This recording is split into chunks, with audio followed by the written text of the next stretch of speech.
The first dish Alan is preparing for us today is a salad of asparagus made with radish, fennel, watercress and pickled celery, served with thin slices of suckling lamb dressed with a vinaigrette made from the mustard. He has chosen to pair it with agave San Pedro. The wine is 100% Cortez grape. The taste is fresh, with good structure, elegant and pleasant to drink. It has well-balanced acidity and good persistence to the end. Alan's second dish is a leg of suckling lamb marinated with mustard, anchovy, rosemary and garlic. He served it with grilled zucchini, asparagus, celeriac cooked and unpeeled, cream of celeriac, confit of young Roosevelt potatoes, served with a gravy made from the lamb juices, mustard and rosemary. His wine pairing is a Paul Culver Elgin Pinot Noir 2019. The Pinot Noir is for the Elgin sub-region of the South Cape coast of South Africa and is made from 100% Pinot Noir grapes. So here it is, the first combination with the Dutch lamb, asparagus and of course the vinaigrette with the mustard of the Coccherie. The pairing is going to be with Gavi by San Pietro, coming from the DOCG region in the Piedmont in the north of Italy. Cortese is the grape. And I really like the style because it's almost an old-fashioned Gavi di Gavi. Nowadays they really make them on the freshness and the minerality, but this is more next to the fresh touch. It's also got this typical little almond bitterness, but especially the length of the wine is what I really preferred, and that's because of the preparation on these during the vintages. And I know it's also an organic wine.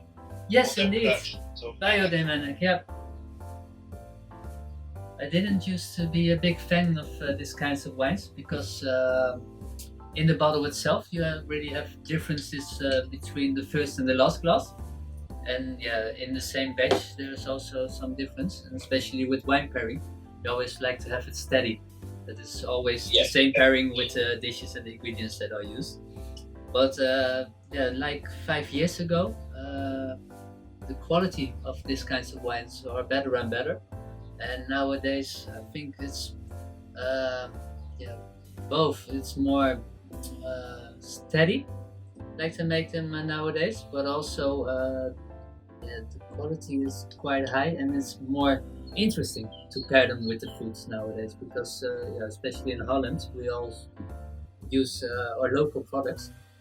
And when the wine is made like this, it's really like a local product as well. It's not, it's really like the organic wines. You really taste the area where the wine is made.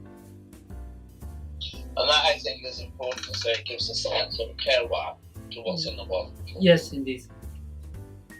And that comes, And how do you find that fresh, crisp taste pairs with that food, with the food? What are the key elements, would you say? Sorry, can you repeat that again? How do you find the flavors of the wine paired with flavors in the dish? The freshness, the fresh touch with in the starter compares with Dutch asparagus and the fennel. It's really also this fresh taste in it. I put a little bit of sweet and sour of celeriac to push that a little bit more up, and then you got the crispiness of the radish, and the suckling lamb itself is really smooth. That goes well with the length of the wine, and the finishing touch. And the finishing touch. Use some roasted hazelnuts to also find this bitterness of almonds into the wine. This comes more in front. Adding a little bit more complexity. Mm-hmm. Yes, it is. A very nice combination. Yeah, I like it also.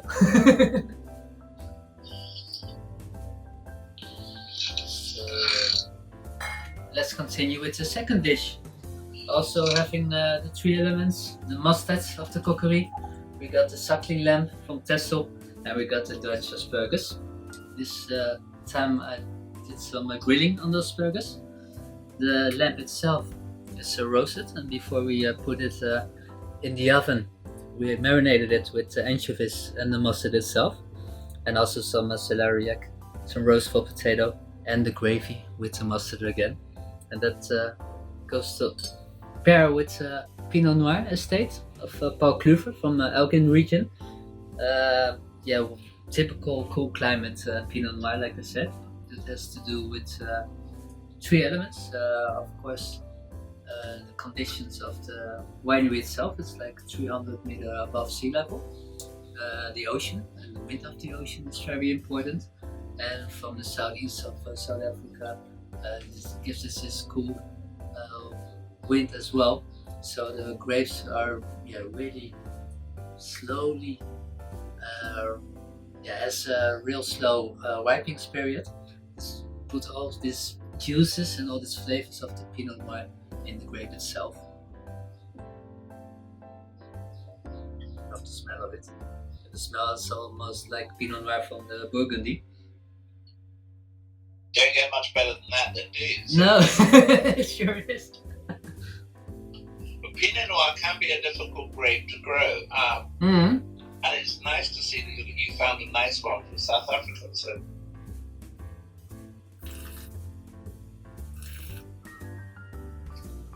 Really nice. You got this juiciness, but also this soft tannins.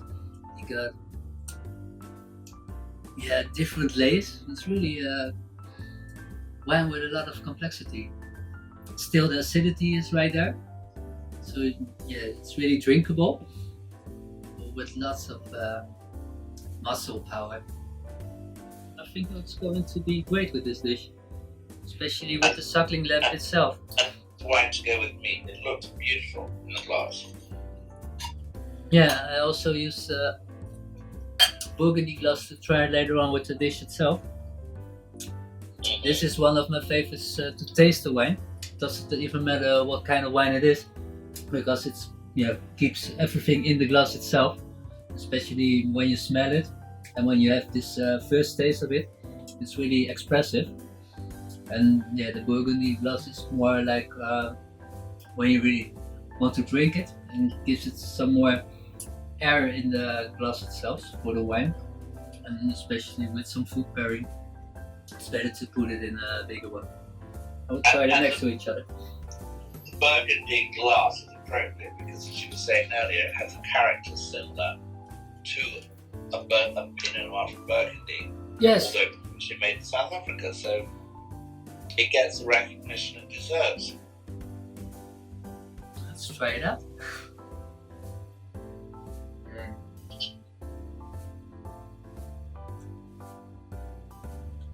Oh, really nice. It's a good thing I already opened the bottle for 2.5 hours before, to give him a little more estrogen as well. But It's a good really nice. chance to breathe. Yes, indeed. But it does need it. Now it's really perfect. Temperature is also. The colour looks gorgeous, and it also is a wine perfect to go with a meat such as a young lamb. Yeah, especially when you got it with young lamb. It has to be young. Yeah, keep this juiciness of the wine also there. Altogether a beautiful combination. Yeah, let's try it with the celeriac.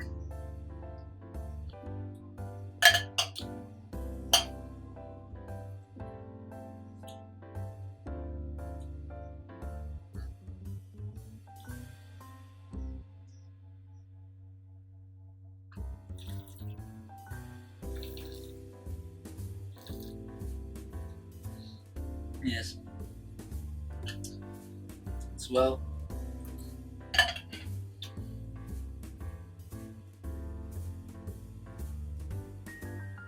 That's also why I'm trying to put different preparations of vegetables on the plate, like grilling the confit of the roastable potato, the creaminess of the celeriac.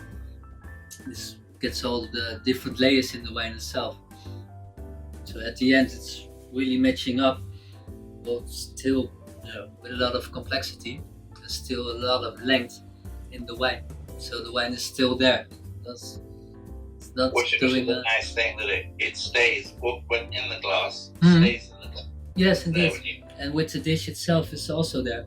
Sometimes with some wine pairing, they overdo the dish, So it's just the wine, the alcoholic part of the wine that's really come forward. But in this case, yeah, I can say well done. Food is for sharing. Jane would occasionally take a bowl of her homemade Thai chicken curry to the cookery. She has enticed Alain with the aromas of the spices in her curry: lemongrass, kaffir limes, galangal, basil leaves, and chili.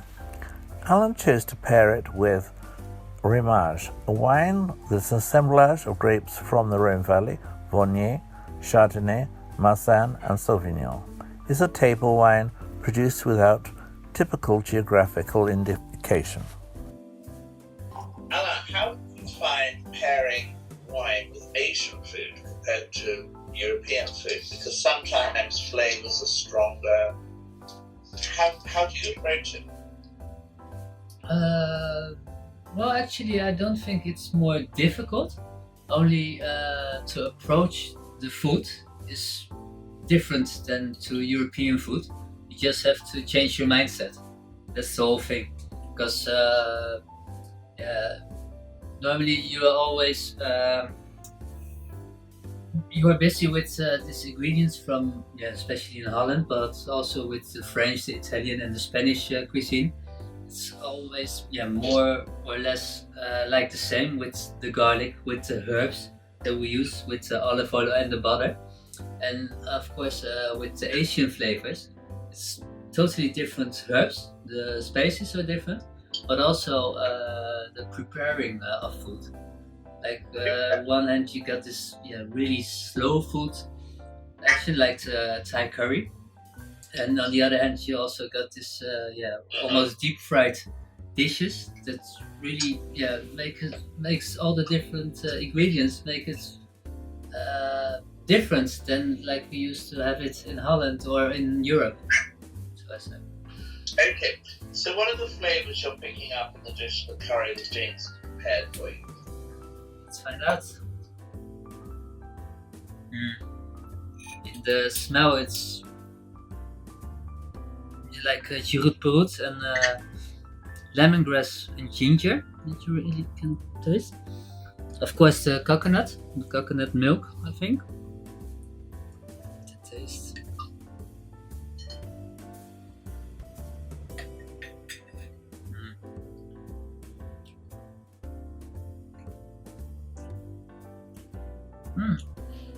This one is more balanced than last week.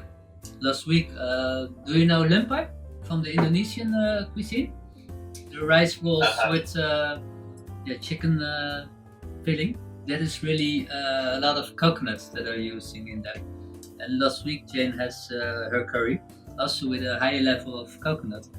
And I'm not a big fan of coconut, but this time it's more the lemongrass and the ginger that's coming as well. Yeah, and that's really nice. And also this lime leaves gives this perfume freshness in the dish. It's the dish is still elegant. It's not going to be you can eat it and eat it towards the time. Yes, it's got Asian elegance, because some dishes can be chili dominant, but that is quite nice. So based on the flavors you're picking up on that dish, how do you approach it? How do you like the wine pairing?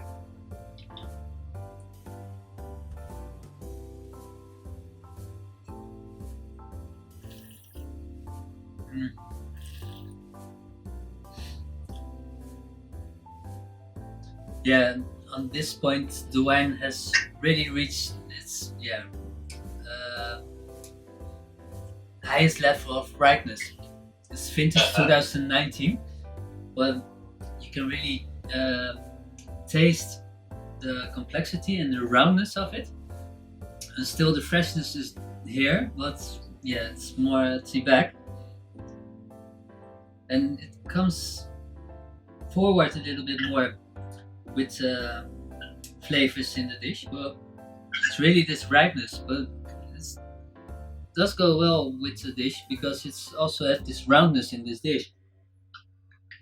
So the roundness in the wine, the roundness in the dish, and the freshness in Yeah, both are they're coming really- through.